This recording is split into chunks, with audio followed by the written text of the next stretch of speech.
What about neck pain, నడుము నొప్పి, ఈ రెండింటికి మీరు ఏం చెప్తారు? కొంత ఇది బోన్ అనుకుంటాం మనం, ఏదో బల్జ్ ఏందని చెప్పే అవకాశం ఉంది, డిస్క్ ప్రాబ్లం అని చెప్పే అవకాశం ఉంది, కానీ అది మళ్ళీ న్యూరోకి షిఫ్ట్ అవుతుంది తర్వాత అది.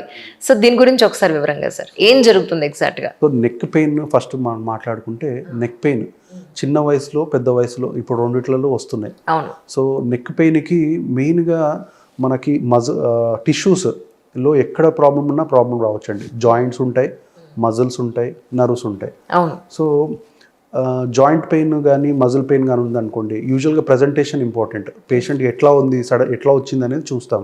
పొద్దున్న లేసి సడన్గా లేసిన నెక్ పెయిన్ పట్టేసింది, మోస్ట్ ఆఫ్ ద టైం అది మజిల్ పెయిన్ కానీ ఎక్కువ స్ట్రెయిన్ చేయడం వల్ల వచ్చిన పెయిన్ లాగా ఉంటుంది.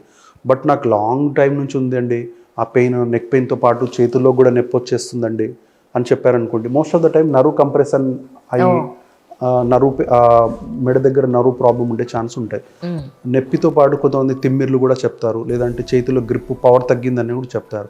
సో ఇవి సిమ్టమ్స్ ఉన్నాయంటే నర్వ్ కంప్రెషన్ వరకు ఉండే ఛాన్స్ ఉన్నాయి. సో అదేవిధంగా నడుము దగ్గర కూడా ఓన్లీ నడుము నొప్పే, నేను బరువు పట్టుకొని లేపానండి పట్టేసుకుంది నొప్పి.